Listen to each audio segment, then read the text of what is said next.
All right, so just in case some of you were worried about this thing, remember it's just formative. It's for us to see where we still need to give you a little bit more information and that sort of stuff. So don't panic, just give it a crack, okay?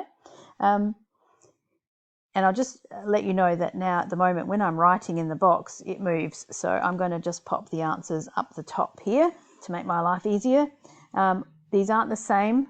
We're just going to go through these two here. They are not the same as the ones in your worksheet that you're doing, but they're pretty similar. So first things first, we are going to pop them into our calculator. So I'm using the graphics because that's the emulator that I have. Hopefully you will have one. If you don't have a graphics calculator, don't stress at the moment, because most of the buttons here, especially downstairs, and the ones that you're using are the same as your scientific Casio calculator, and you should definitely have one of those. If you're using one on the internet, that's when you're going to be in trouble. So please can you make sure that you have got a minimum of the scientific Casio calculator, which has been on our book list for yonks. All right, so to type it in, right, this one, 2.39, I'm going to whack the brackets in, so but brackets 2.39.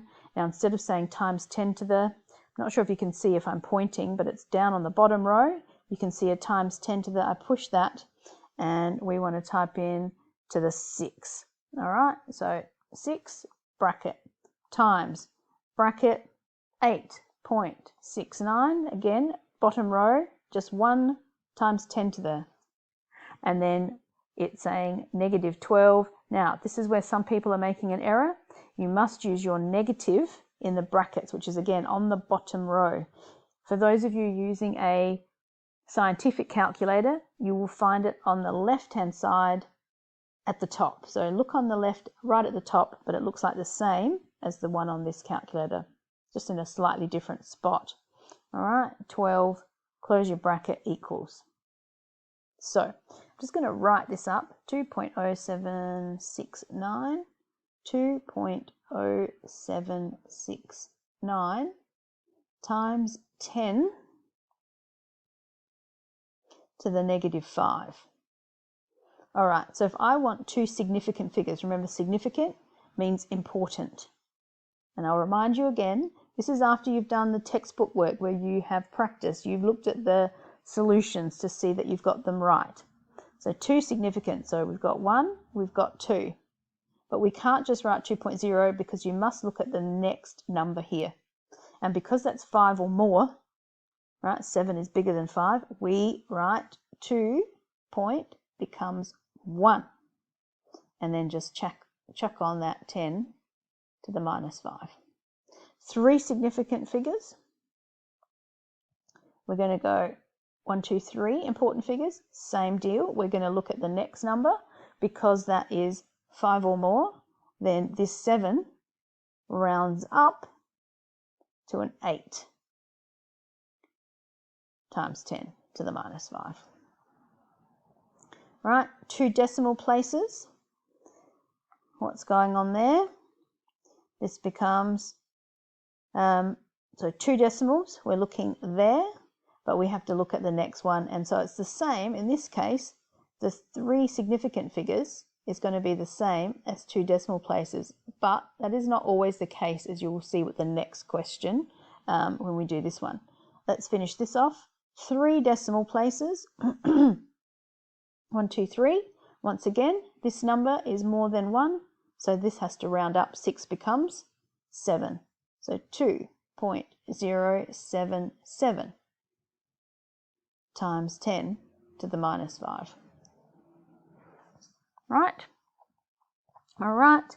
The next one, remember this is not just on 2 significant figures and decimal places, it is also on can you use your calculator. We want to practice that. So 4/3, use your fraction button, times, where is your, oops, delete, so check, use your arrow key to get out of that. Where is your pi button?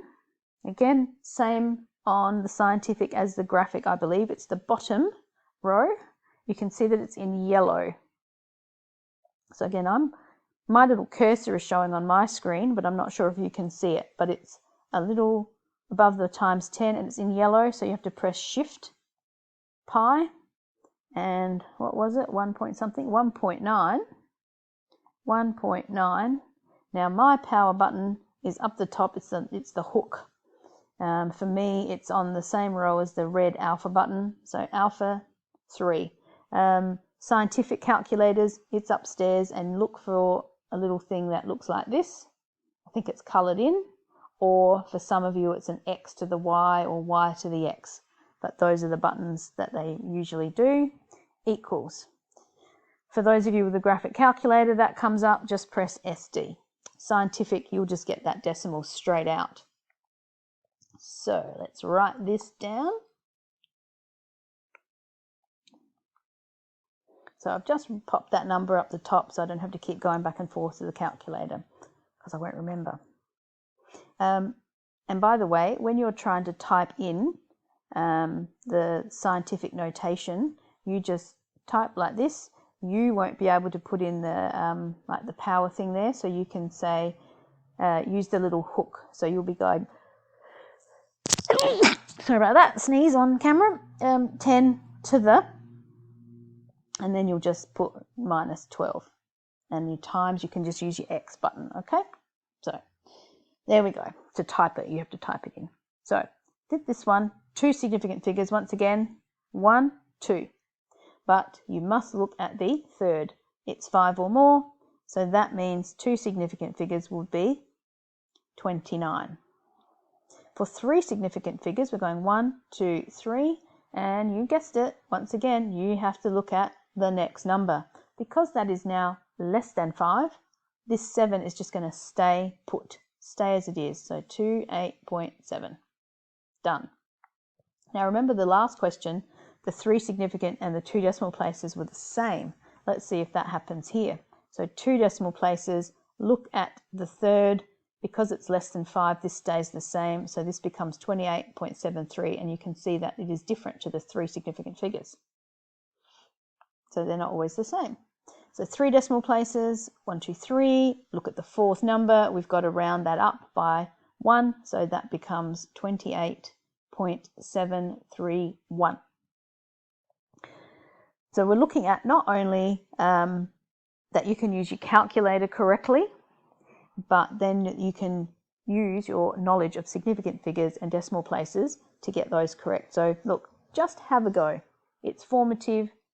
I'd like you to just see how much you can do, and then we can go over the bits and pieces that people are stuck on and where we're still a little bit rusty on the calculator. We did talk about it in class, but briefly, but just remember, when you are trying to put in this improper fraction, mixed fraction, the mixed fraction, find your fraction button, and on here, it's this row where it's got the bottom row of the small black ones, but you've got to look above in the yellow. So you have to press Shift like that to get the mixed fraction that comes up. Okay, and again, if we're looking at this power, it's not going to let me. If we're looking at this power, no. Anyway, that negative in front of the 5, it's not the subtract, it's this one on the bottom row with the brackets around it. So use that. But if you do get errors, write that in the box, because that's going to show us, let's go over that with our calculators. Yeah, so hopefully that helps a little bit if you get stuck.